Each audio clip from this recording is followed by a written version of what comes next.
सभी शिक्षकों और सभी बंधुओं को मेरा नमस्कार। विद्यालय में होने वाली गतिविधि में कार्य योजना में जो कक्षा में कार्य योजना हमें करनी है, उसके पहले हमें प्रातःकालीन सभा के लिए जो रूपरेखा तैयार करनी है वो इस प्रकार है। हमने जो रूपरेखा तैयार की है वो आपको दिखा रहे हैं, उसको देखिए आप। हम शिक्षकों का दृढ़ विश्वास है कि प्रत्येक बच्चा सीख सकता है। भारत का भाग्य का निर्माण हमारी कक्षाओं में होता है। इसी संदर्भ में सबसे पहले सुबह के समय हम शारीरिक सक्रियता की गति में योगासन करा सकते हैं, पीटी करा सकते हैं। उस संदर्भ में हमारा जो एक दिन का जो कार्य है वो इस प्रकार है कि प्रणाम आसन पहले दिन हमने जो कराया, इस आसन से एकाग्रता बढ़ती है और मानसिक शांति का लाभ होता है। फिर प्रार्थना कराना है, जिसमें सुबह सवेरे लेकर तेरा नाम प्रभु, ये प्रार्थना कराएंगे बच्चों को, जो कि 3 मिनट में इसको समाप्त करना है। 2 मिनट में हमें उद्घोष प्रतिज्ञा लेनी है। प्रतिज्ञा जो हमारे महापुरुष हैं उनका नारा, जैसे जय जवान जय किसान लाल बहादुर शास्त्री जी ने दिया था, और उनका जन्म 2 अक्टूबर 1904 ईस्वी को मुगल सराय के साधारण परिवार में हुआ था। वे स्वतंत्र भारत के पहले रेल मंत्री थे और भारत के दूसरे प्रधानमंत्री थे। लाल बहादुर शास्त्री जी का व्यक्तित्व बहुत ही व्यवहारिक एवं संतुलित था। वो जो कहते उसे पहले स्वयं करते, इसका उल्लेख उनके जीवन की घटनाओं से मिलता है। इनके बारे में थोड़ा सा हमें बच्चों को 2 मिनट के अंतर्गत 2 मिनट में ही हमें इसको बताना है। और फिर इसके बाद क्या करना है, प्रेरक प्रसंग होगा, जो कि लाल बहादुर शास्त्री हमारे जो महापुरुष हैं उनसे संबंधित उनकी कहानी, यानी उन पर आधारित कि उनके साथ क्या घटना घटी, प्रसंग हमें बताना है बच्चों को, जिसमें हमने लाल बहादुर शास्त्री के जीवन से संबंधित घटना का इसमें वर्णन किया है, जो कि 3 मिनट में इसको समाप्त करना है। फिर हमें समाचार लेना है, समाचार वर्तमान समय का, जो कि अखबार में प्रतिदिन निकलता है, उसको हमने कटिंग करके लगा लिया है।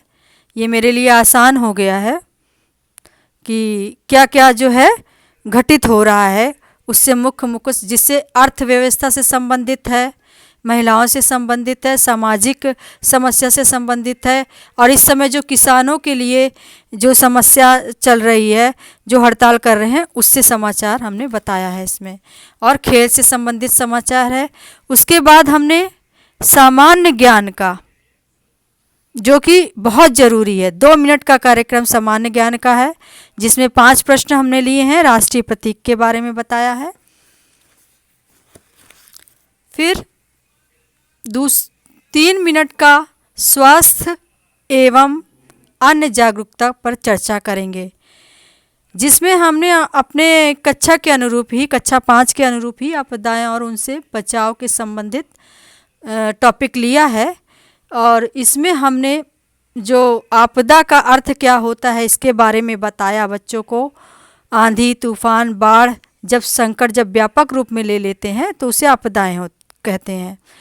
इस समय जो हमारी सबसे वर्तमान समय में जो आपदा है वो है कोरोना महामारी से जूझ रहे हैं, पूरा विश्व ही जूझ रहा है, उसके बारे में हमने चर्चा की है। और आपदा प्रबंधन किट का ये डायग्राम बनाया है, जिससे बच्चों को ये पता चले कि हमें समस्या जब हमारे पास आए तो हम उसे कैसे बचें, उसमें क्या करें। कोरोना के लिए हमें मास्क लगाना ज़रूरी है, सैनिटाइज़र ज़रूरी है, और भी बहुत सी जो आपदा प्रबंधन किट है उसके बारे में हमने बताएंगे। वो 3 मिनट के समय में बताना है बच्चों को।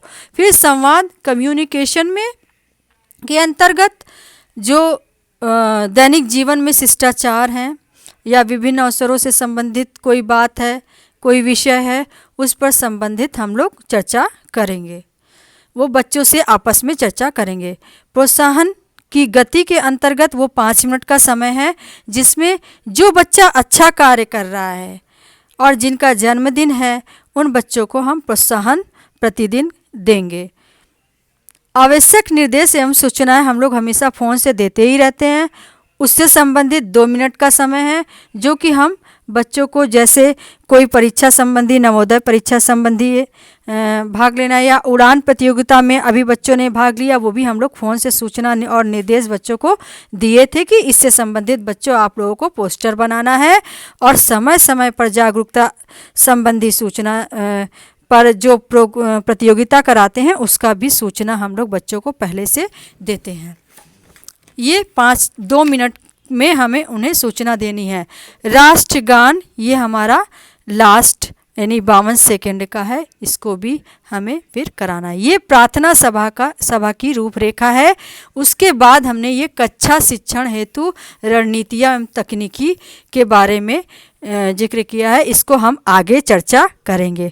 आप सभी को इसे देखने के लिए और इसे हमें सुनने के लिए कि प्रार्थना सभा का स्वरूप कैसा हो, हमें ये आशा है कि हम सभी शिक्षक इस तरह का प्रयास करते रहेंगे। धन्यवाद।